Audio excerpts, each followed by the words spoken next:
Hello there and welcome to Offshore Technology Conference Asia. It is OTC Asia and this is the Executive Dialogue interview.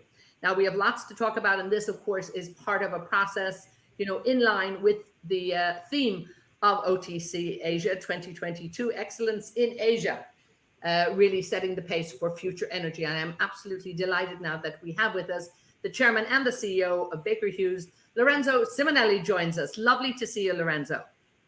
Great to be with you and great to be at OTC Asia and looking forward to our discussion as always.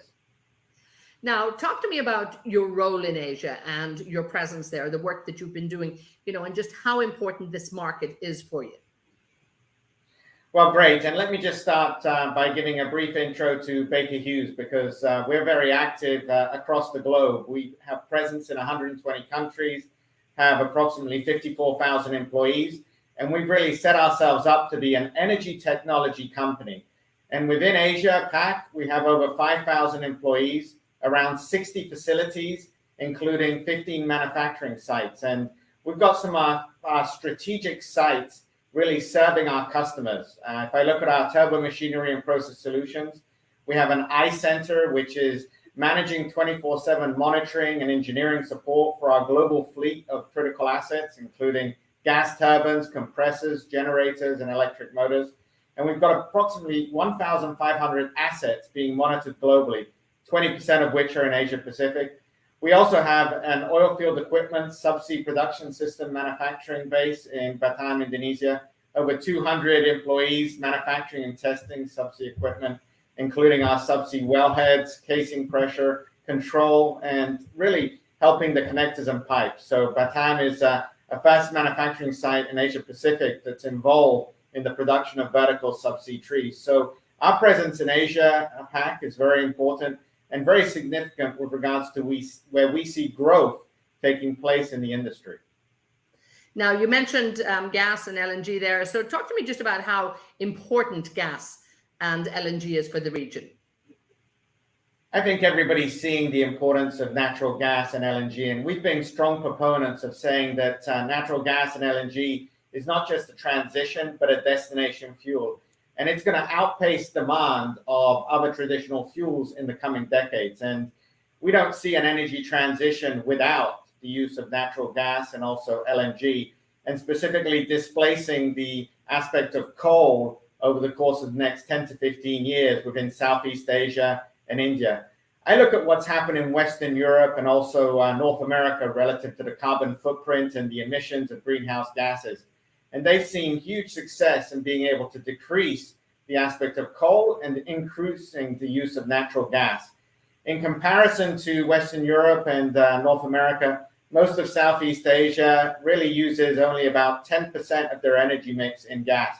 We see that increasing significantly and that displacement of coal helping along the way of the energy transition.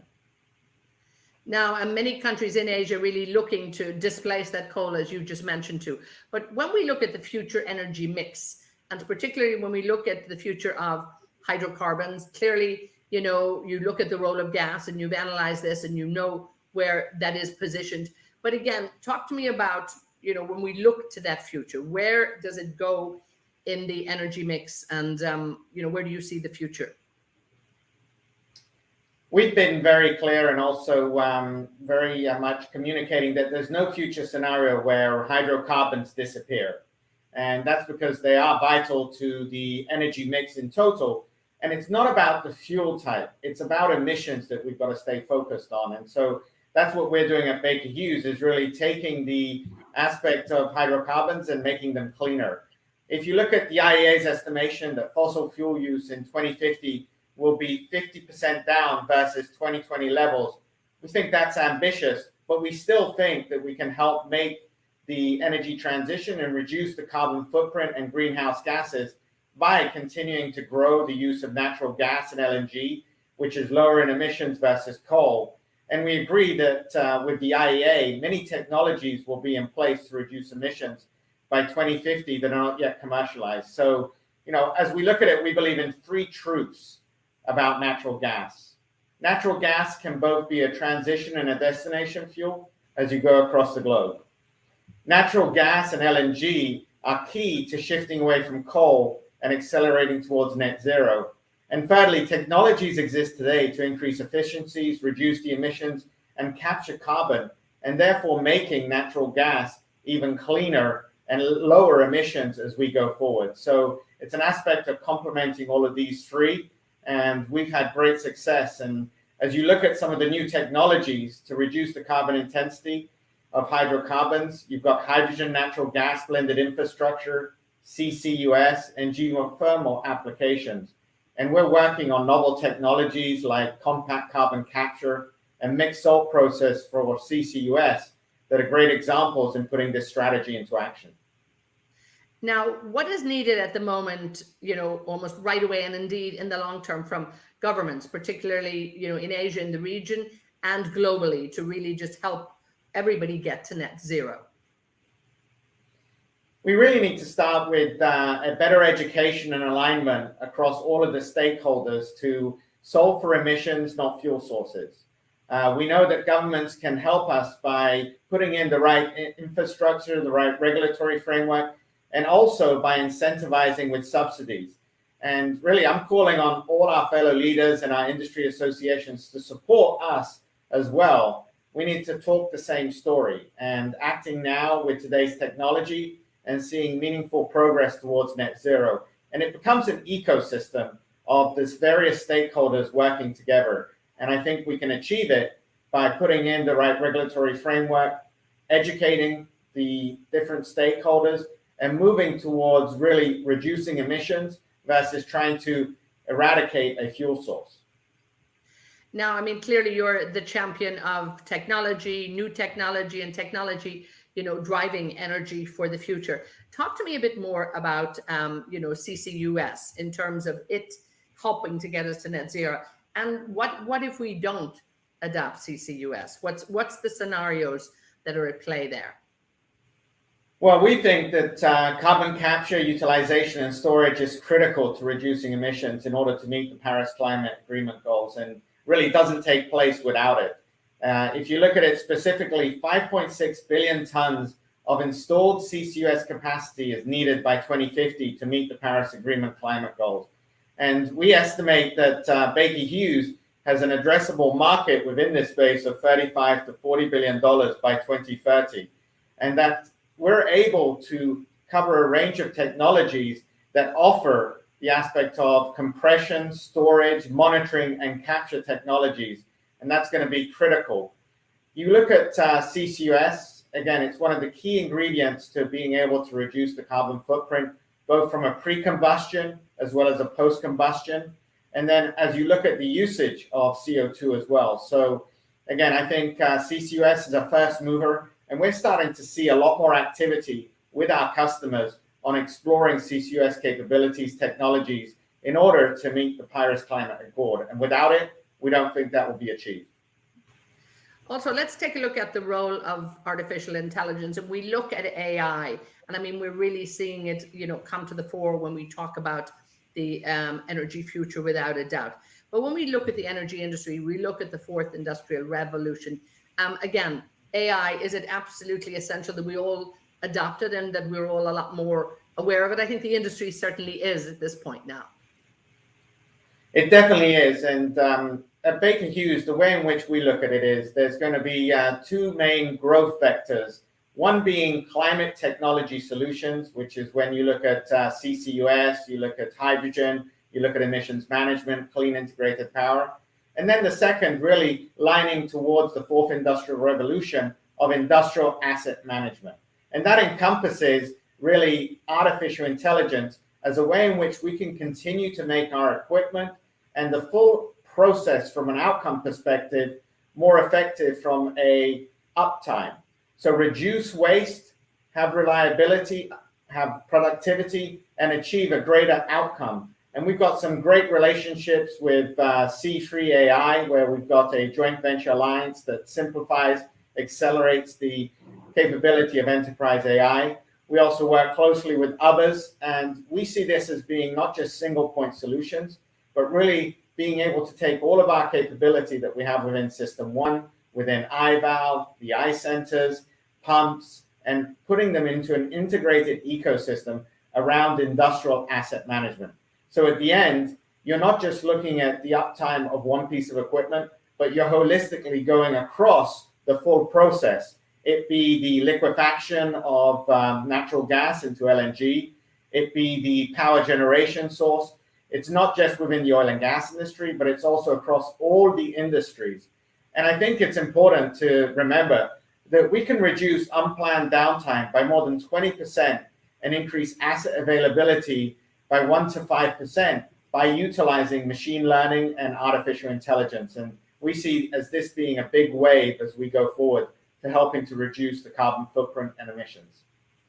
And to be able to do that efficiently and effectively, absolutely so very, very important. Now, when we look back on the last couple of years, it's been, challenging in the industry. There's always some challenge in the hydrocarbon industry, without a doubt. But we look, at how people responded, particularly, with COVID-19, the remote work situation. I think the different shift in terms of, mobility and mindset, can the industry, has it learned something new, and is it actually ready to go forward, or is there a danger we just go back to the way things were before?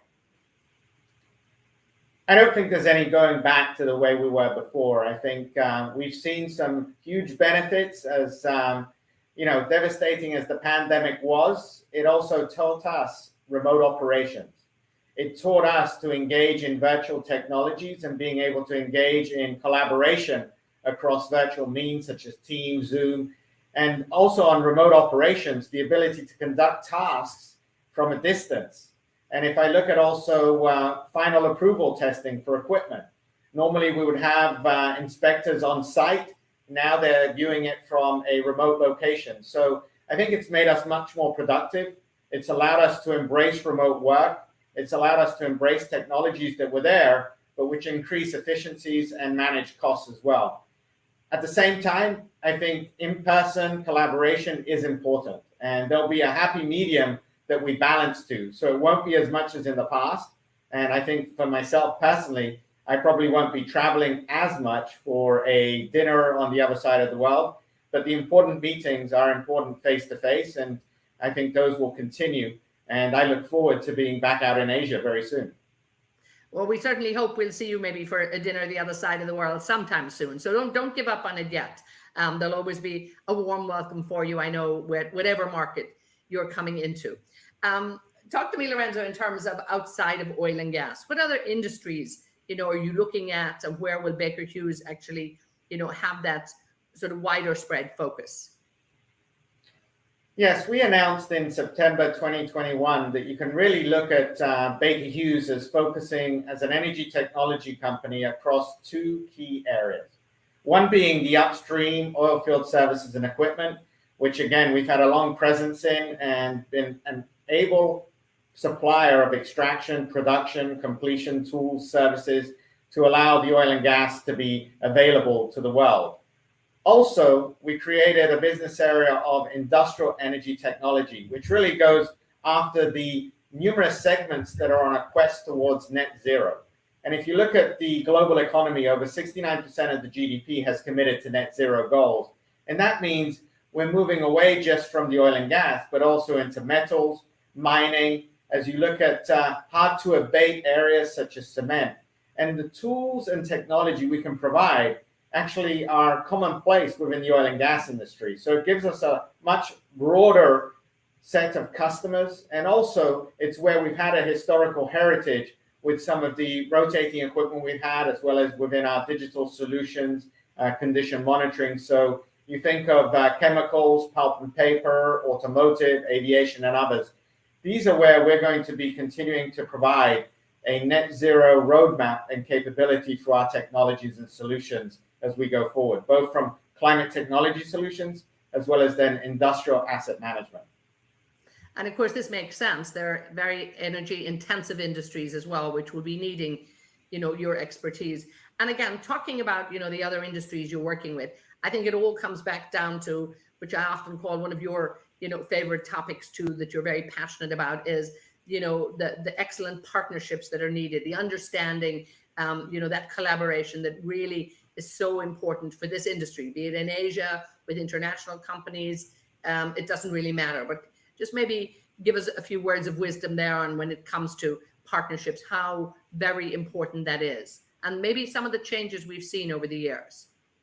Yeah, partnerships are very important. And I go back to, our foundational comments. The first, climate change and energy transition and the need to approach a net zero world is clear for everybody to see, and it's also being accelerated.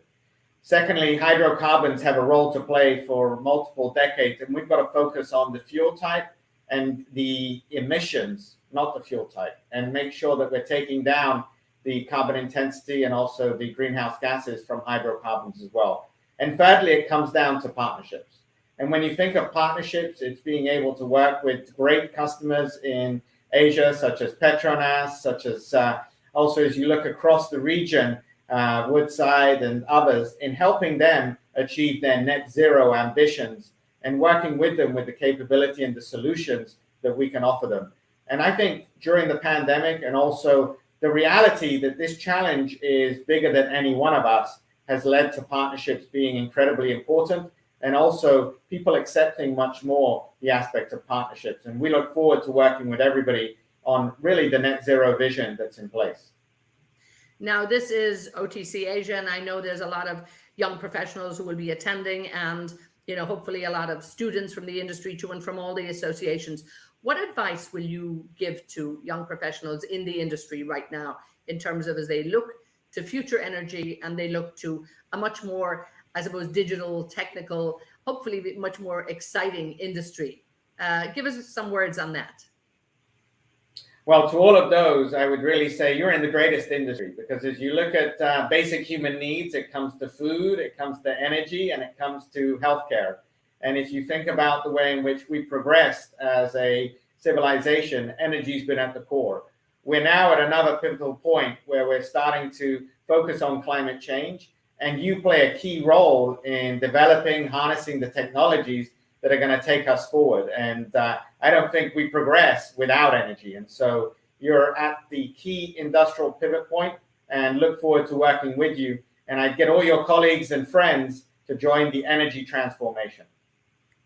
And again, just before I let you know, I always like to close it off with some, words of wisdom or words of warning or a bit of a call to action from you. Again, we look at where we are now. We look at the future that is there, the energy demand, I think the opportunities that are there.